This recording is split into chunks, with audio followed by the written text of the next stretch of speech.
ஆசிரியர்களுக்கு வணக்கம். இந்த வீடியோவில் பொருளியல் பற்றி பார்ப்போம்.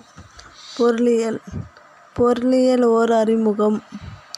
கிராமங்களில் வாரம் அல்லது மாதம் ஒரு முறை பொதுவான ஓரிடத்தில்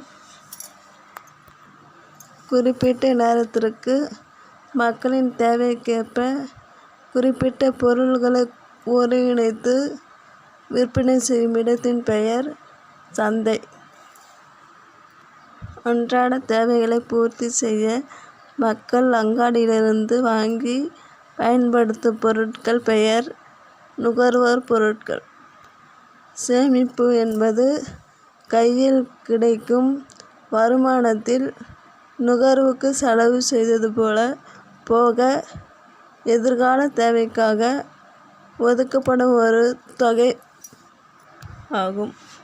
இதற்கு பொருத்தமான திருக்குறள் அளவறிந்து வாழாதான் வாழ்க்கை உள போல இல்லாகி தோன்றா கெடும். இந்த குறளுக்கு பொருள் வரவுக்குள் செலவை அடக்கி வாழாதவன் வாழ்க்கை செழிப்புடையது போல தோன்றி பின்னர் அழிந்துவிடும்.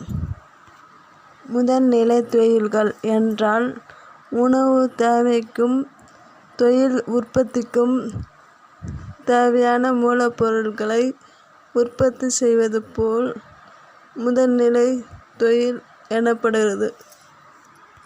முதல்நிலை தொழிலுக்கு எடுத்துக்காட்டு வேளாண்மை, கால்நடைகள் வளர்த்தல், மீன் பிடித்தல், கனிமங்கள், தாது பொருட்கள் போன்ற மூலப்பொருட்கள் சேகரித்தல்.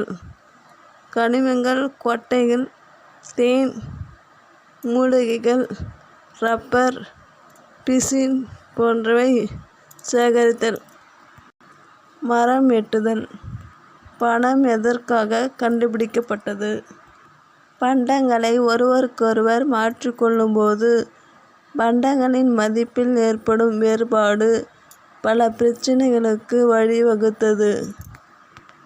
இந்த பிரச்சினையை தீர்க்க கண்டுபிடிக்கப்பட்ட கருவிதான் பணம். இரண்டாம் நிலை தொழில்கள் என்றால் முதல்நிலை தொழில்கள் மூலம் சேகரிக்கப்படும் மூலப்பொருட்களில் இருந்து இயந்திரங்கள் முதல் அன்றாட தேவைக்கான பொருட்கள் வரை பெருமளவில் உற்பத்தி செய்தல் இரண்டாம் நிலை தொழில்கள் என்றும் தொழில்துறை என்றும் அழைக்கப்படுகின்றன. தொழில்கள் எவ்வாறு வகைப்படுத்தப்படுகின்றன? உற்பத்திக்கு தேவையான மூலப்பொருட்கள், மூலதனம், உடைமை ஆகியவற்றின் அடிப்படையில் தொழில்கள் வகைப்படுத்தப்படுகின்றன. வேளாண் அடிப்படை தொழிற்சாலைகள் பருத்தி, சர்க்கரை, உணவு பதப்படுத்துதல். காடு சார்ந்த தொழிற்சாலைகள் காகித தொழில், மரச்சாமான்கள், கட்டுமான பொருட்கள்.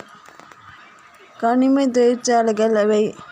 சிமெண்ட், இரும்பு, அலுமினியம் போன்ற தொழிற்சாலைகள். கடல்சார் தொழிற்சாலைகள் எவை? கடல் உணவு பதப்படுத்துதல். கிராமங்கள் நம் நாட்டின் முதுகெலும்பு என்று கூறியவர் மகாத்மா காந்தியடிகள். மூன்றாம் நிலை தொழில்கள் என்றால் குறிப்பாக தொழில்துறையில் பொருட்கள் உற்பத்தி செய்வதற்கும் உற்பத்தி பொருட்களை தேவையான மக்களுக்கு கொண்டு சேர்ப்பதற்கும் தேவையான சேவைகளை வழங்குவதால் இவை சேவைத்துறை தொழில்கள் என்றும் அழைக்கப்படுகின்றன. மூன்றாம் நிலை தொழிலுக்கு எடுத்துக்காட்டு போக்குவரத்து, சாலை, ரயில், கடல், ஆகாய போக்குவரத்துகள்.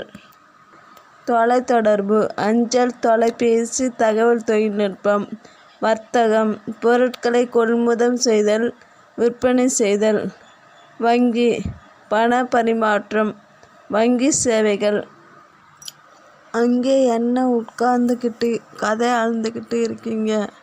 பசங்களையும் அழைச்சிக்கிட்டு வீட்டுக்கு வாங்க, சாப்பாடு தயாராக இருக்கு என்று சொல்லிவிட்டு போன வைத்துவிட்டார். சரி வாங்க, எங்கள் வீட்டுக்கு போகலாம், சாப்பாடு தயாராக இருக்குன்னு எழுந்தார் மோகன். பின்னாடியே பசங்களும் ஹே என்று உற்சாகமாய் சத்தம் போட்டபடி எழுந்தனர். கிராமம் எவ்வளவு முக்கியமானதுன்னு சொன்னீங்க, அப்போ நகரம் முக்கியமானது இல்லையா என்று கேட்டாள் இன்பா. ஒன்று முக்கியமாக இருந்தால் மற்றொன்று முக்கியமில்லாதது என்று யார் சொன்னது? அதன் தன் அளவில் ஒவ்வொன்றும் முக்கியமானதுதான். அப்படின்னா நகரத்தை பற்றியும் சொல்லுங்களேன் என்று கேட்டாள் இன்பா. அவ்வளவுதானே, சொன்னால் போச்சு. இன்று உலக மக்கள் தொகையில் எத்தனை சதவீதத்திற்கும் அதிகமான மக்கள் நகரங்களில் வாழ்கின்றார்கள்? 50%. தமிழ்நாட்டில் எத்தனை சதவீத மக்கள் நகரங்களில் வாழ்கிறார்கள்? 47%. நுகர்வோர் வரையறு. பொருட்களை பயன்படுத்துவோர். குடியிருப்புகள் வரையறு.